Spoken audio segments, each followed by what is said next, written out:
I was 15 years old when I learned that my life was not mine in their eyes. That night, the house was quiet, but I couldn't sleep. I went to get a glass of water and heard my parents talking in the living room. I stopped when I heard my name. At first, I thought they were talking about school. Then I heard something that made my chest feel tight. They were talking about marrying me off. My father, Robert, spoke in a calm voice, like he was discussing a bill or a car problem. He said George Miller had agreed to help with the debt if the marriage happened soon. My mother, Linda, didn't argue. She said I was young, but girls had married young before. She said I would get used to it. She said it was for the family. George Miller was not a stranger. I had seen him before. He was old enough to be my father.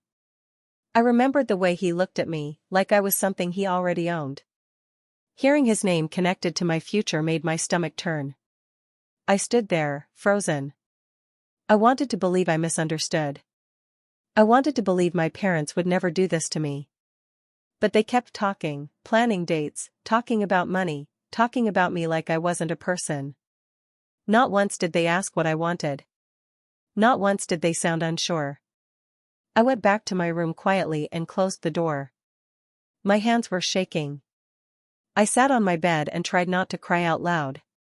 Everything I thought I knew about my family felt fake.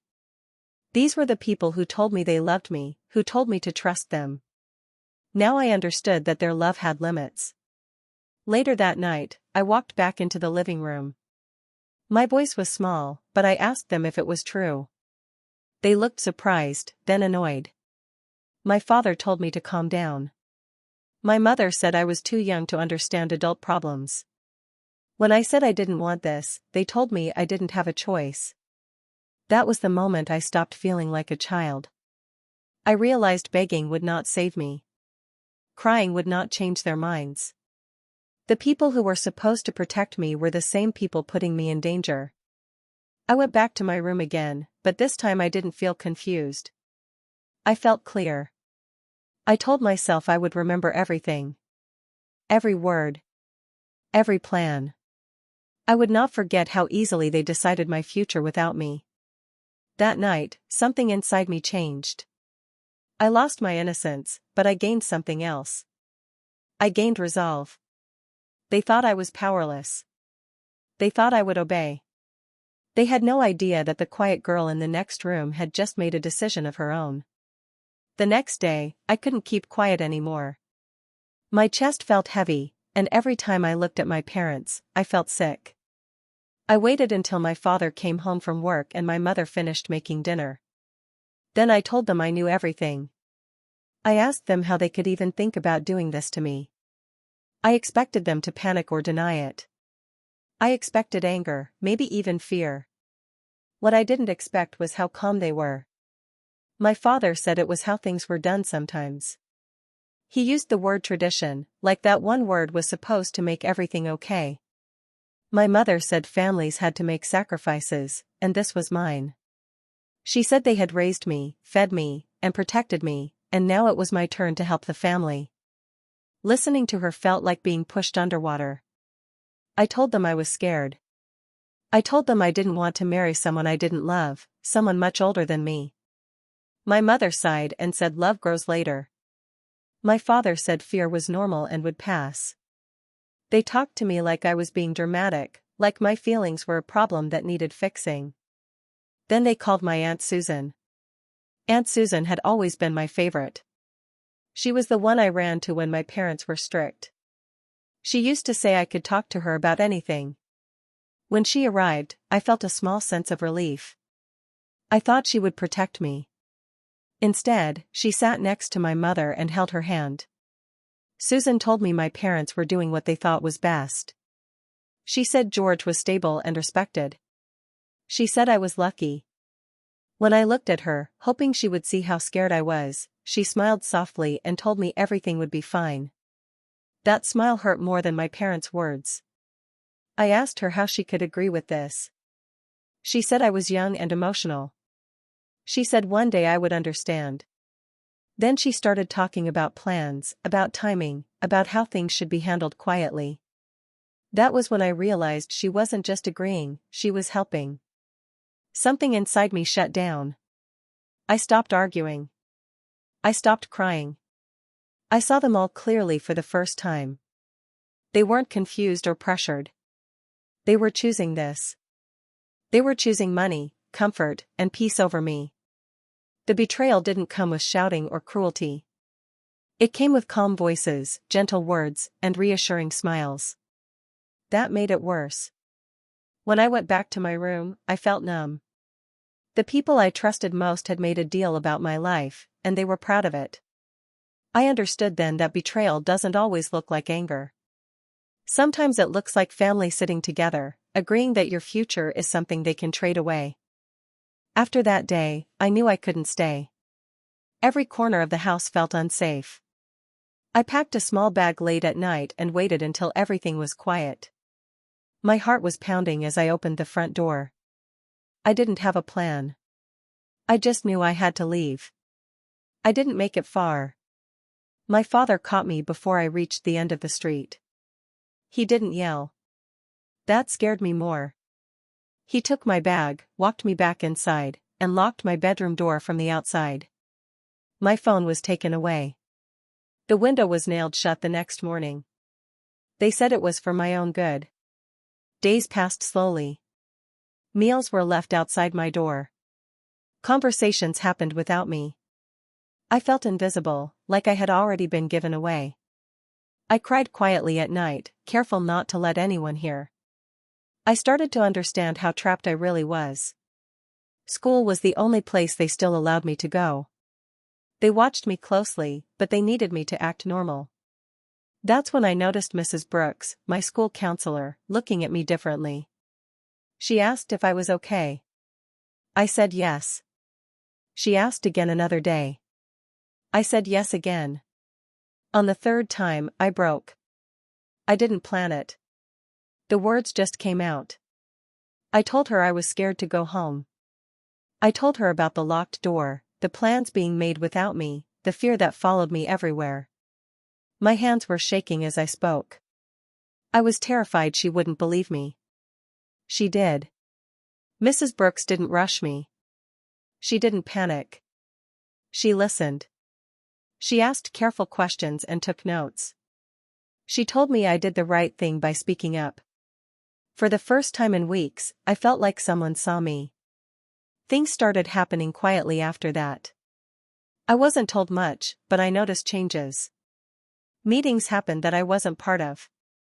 Phone calls stopped when I entered the room. My parents suddenly wanted me to behave, to smile, to stop making problems. I learned to pretend. I nodded when they talked.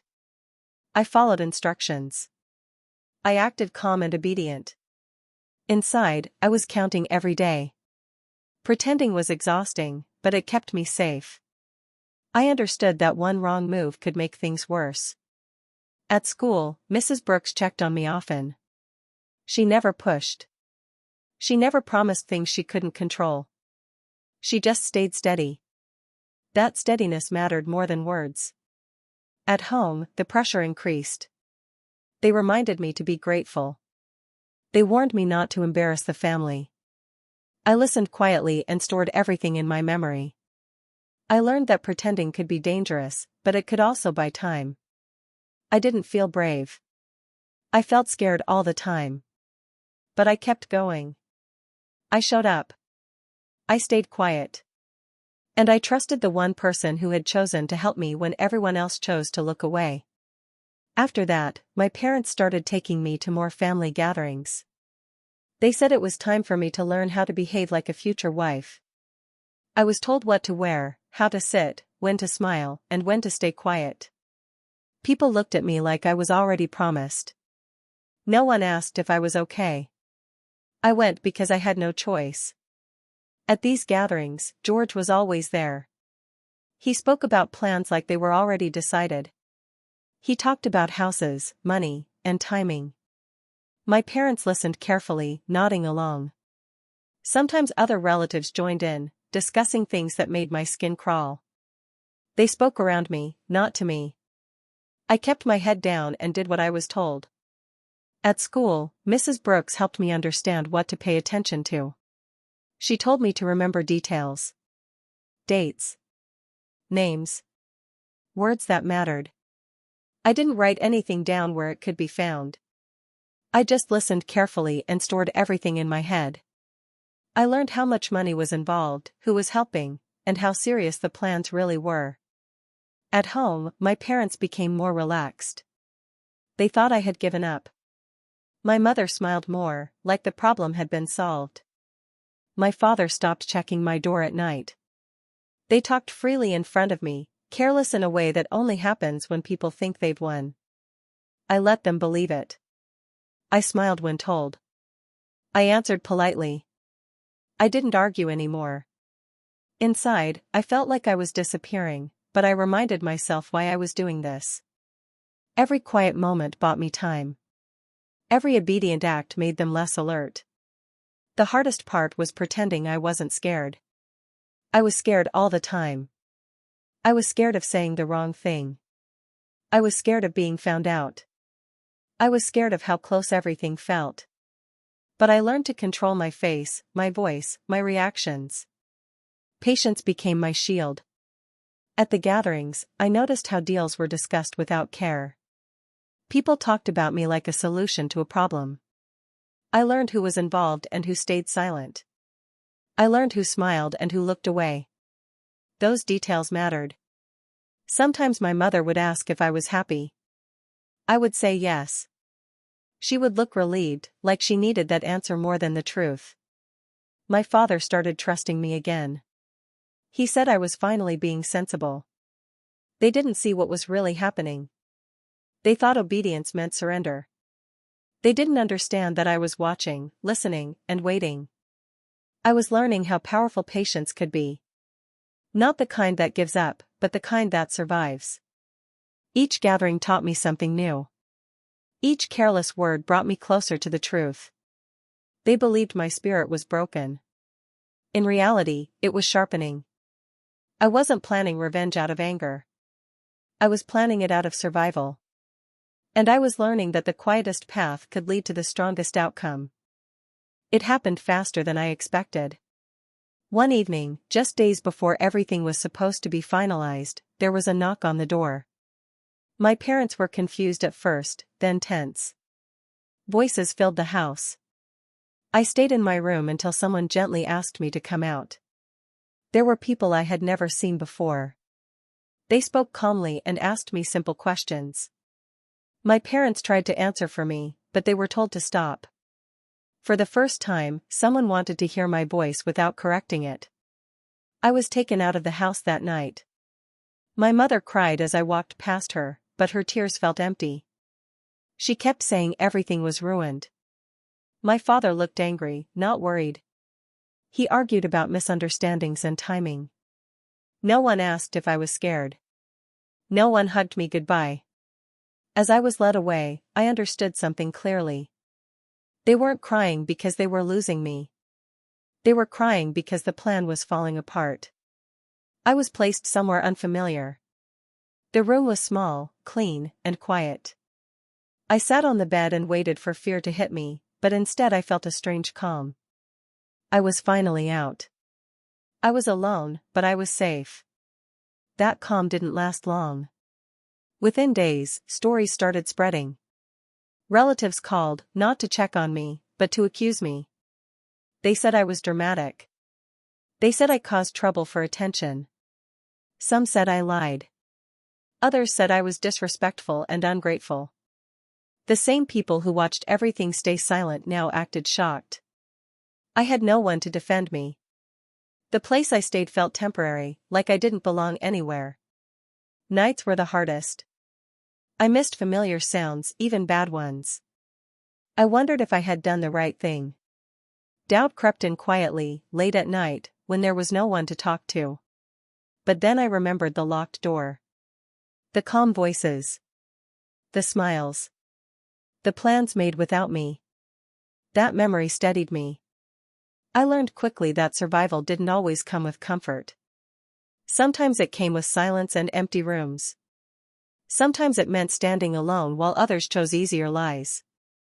No one celebrated me for being brave. There was no relief waiting at the end of the day. There was just me, learning how to exist without leaning on people who had failed me. I followed rules. I kept my head down. I did what I was asked. I learned how to be careful with my trust. Every day felt like starting over, but I kept going. My parents didn't call to apologize. They called to complain. They talked about stress, embarrassment, and damage. I listened, then stopped answering.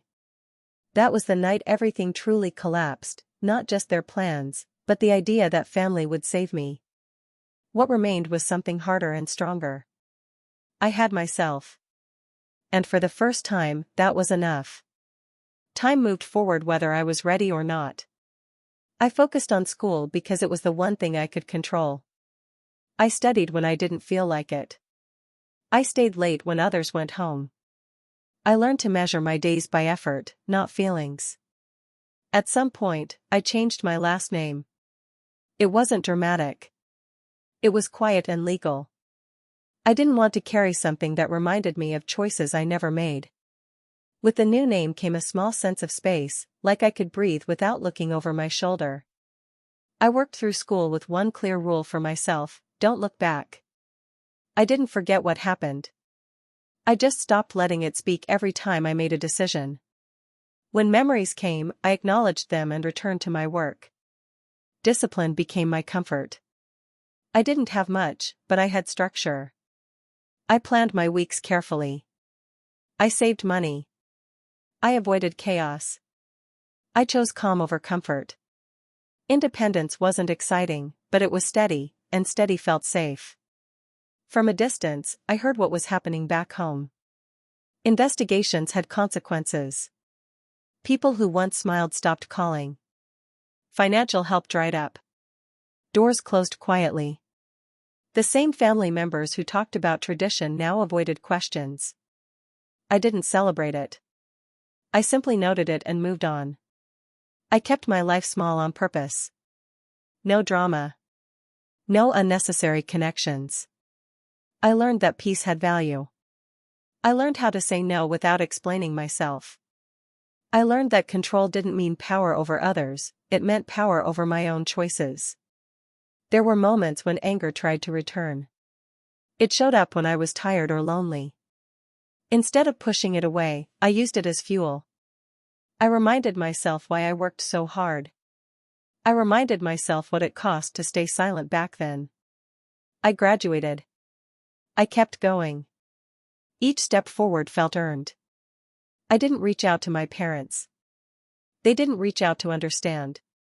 When they did call, it was about their problems, not my life. I kept those conversations short. Distance wasn't cruelty. It was protection. Over time, the betrayal stopped feeling sharp. It became a fact, like a scar that didn't hurt anymore but never disappeared. It no longer defined me, but it shaped how carefully I chose my path. I built a life that depended on no one's approval. I paid my own bills. I made my own decisions. I trusted slowly and deliberately. Control didn't come from fear anymore. It came from confidence. I wasn't trying to prove anything. I wasn't chasing revenge. I was rebuilding, piece by piece, from what was left behind. Quietly. Intentionally. From the ashes of everything I lost, I built something solid. Something mine. And for the first time, my future felt like it belonged to me alone. I went back to my hometown years later, not because I missed it, but because I no longer feared it. I had business to handle and loose ends to close. I told myself it was just a visit, nothing more. The streets looked smaller than I remembered. The house was still there, unchanged, like time had stopped for everyone but me. I didn't go inside. I didn't need to. Word traveled fast. Within days, my parents reached out. Their voices sounded softer than I remembered. They asked how I was doing. They said they had made mistakes. They said they were sorry. I listened. They talked about how hard things had become. Money was tight. Friends had disappeared. They said life had taught them lessons. They said family should stick together. They asked if we could meet. When we sat across from each other, they studied my face like they were looking for the girl they once controlled. They didn't find her. I stayed calm. I didn't argue. I didn't accuse. I let silence do the work. They spoke about forgiveness as if it was a favor they were offering themselves. They said they wanted to make things right. They hinted at needing help, just until things improved. They said we could start fresh. I nodded. I told them I needed time. I said healing didn't happen overnight. That answer gave them hope. I could see it in their eyes. They believed reconciliation was possible. Inside, I felt nothing dramatic. No anger. No satisfaction. Just clarity. I understood exactly why they were reaching out now and not before. Need had softened their words, not regret. I didn't promise anything. I didn't refuse anything. I stayed neutral. Calm had become my strongest tool. The more composed I was, the more comfortable they felt. They spoke freely, assuming the past was behind us. I let them think that. Each conversation confirmed what I already knew. Their focus was still on themselves. Their apologies circled back to their losses, their struggles, their fears. My pain remained a side note. I wasn't there to punish them. I wasn't there to save them. I was there to see them clearly, without fear or hope getting in the way. When I left the meeting, I didn't feel heavy. I felt steady. Closure wasn't about confrontation. It was about understanding the truth without needing it to change. They thought the door was opening again. They didn't realize I was simply standing in front of it, deciding which parts of my life would stay untouched. I didn't rush anything. I took my time and moved carefully. I gathered what already existed and let it speak for itself. I didn't create drama. I didn't make threats. I simply allowed the truth to be seen where it mattered. Old records were still there. Agreements that had once been whispered about were written down somewhere, signed and dated. Statements from years ago hadn't disappeared. People who had stayed quiet before were willing to speak now that questions were being asked in the right places. I didn't confront my parents with accusations. I didn't warn them. I didn't give them a chance to prepare. I let the process move forward on its own, steady and unavoidable. They started to feel it before they understood it. Appointments were cancelled. Opportunities stopped coming. Doors that had been slightly open closed without explanation. They called me, confused and anxious, asking if I knew what was happening. I told them I wasn't sure. That wasn't a lie. I wasn't causing anything. I was just no longer protecting them. They asked me to help. They asked me to explain things, to smooth things over, to speak for them. They said mistakes were in the past and shouldn't ruin lives now. I listened quietly and said nothing. I didn't owe them rescue. The truth didn't come out as a dramatic reveal. It appeared calmly, in offices and conversations where voices stayed low and emotions stayed controlled. It didn't shout. It didn't need to. Facts rarely do. My parents tried to defend themselves, but their words sounded empty without denial that made sense.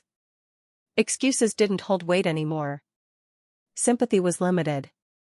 People wanted accountability, not stories. I watched from a distance. Not with pleasure, not with guilt. Just awareness. This wasn't revenge fueled by anger. It was the natural result of choices they had made long ago and never thought they would face. They accused me of turning against them. They said family should protect each other. I didn't argue. I didn't explain. I simply reminded myself that protection doesn't mean silence when harm is done. I stayed calm through it all. I spoke only when required and only the truth. I didn't insult them. I didn't bring up emotions. I didn't need to. What hurt them most wasn't punishment. It was my refusal to step in and save them. They had expected that. They had counted on it. I had learned a long time ago that staying quiet for someone else's comfort can destroy you. This time, I chose myself. When it was over, there was no victory speech, no sense of triumph. There was just a clear ending to something that had started years ago. The truth stood in plain sight, exactly where it belonged. And I walked away knowing I hadn't raised my voice once. The final conversation happened quietly. There was no shouting, no anger filling the room. By then, my parents looked tired in a way I had never seen before. Not just worried, but worn down. They didn't talk about money this time. They didn't talk about consequences or unfair treatment. They looked at me and asked where everything went wrong. I told them the truth, simply and clearly. I said I survived because I learned to depend on myself, not because they protected me. I said the strength they now admired was built in their absence. I didn't accuse them. I didn't raise my voice. I spoke like someone stating facts, not trying to win an argument. That was when it finally reached them. I could see it in their faces. Not panic. Not anger. Loss. They realized they hadn't just lost control or comfort. They had lost a daughter who once trusted them completely. No apology could reach that place now. Time had already done its work. They asked if there was any way to fix things. They asked if I could try to forgive and forget. I told them forgiveness didn't mean return. It didn't mean access. It didn't mean going back to the way things were. I said no. That word felt heavier than anything else I had ever said to them. It wasn't cruel. It wasn't emotional. It was firm. Clear. Final. Saying no wasn't about punishment. It was about choosing myself without guilt. It was about understanding that some doors don't need to be slammed.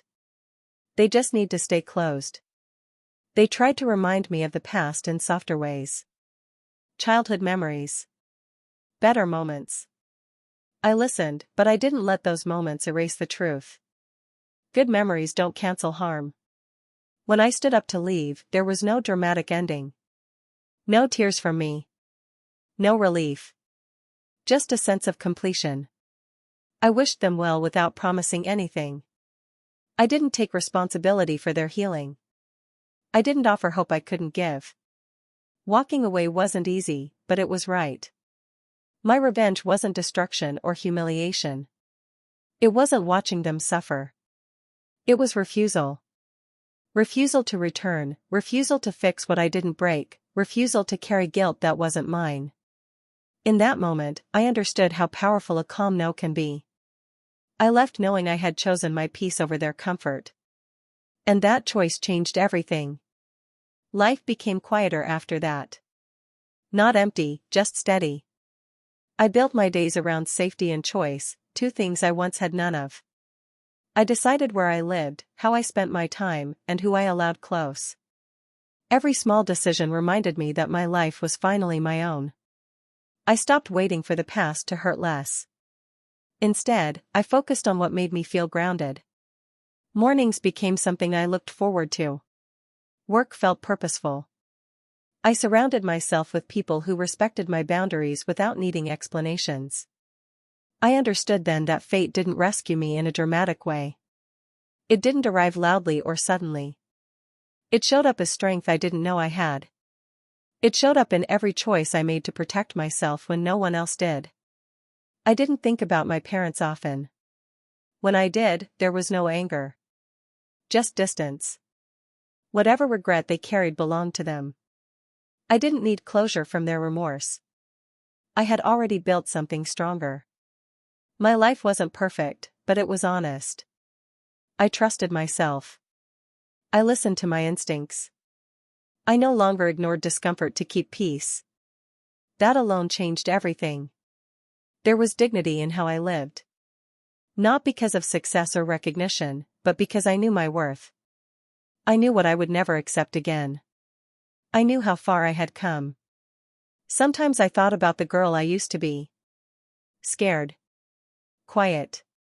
Trapped. I didn't feel sadness for her anymore. I felt pride. She survived long enough to become me. The future didn't feel heavy or uncertain. It felt open. I didn't need permission to choose it. I didn't need anyone's approval to protect it. What once tried to control me no longer had a place in my life.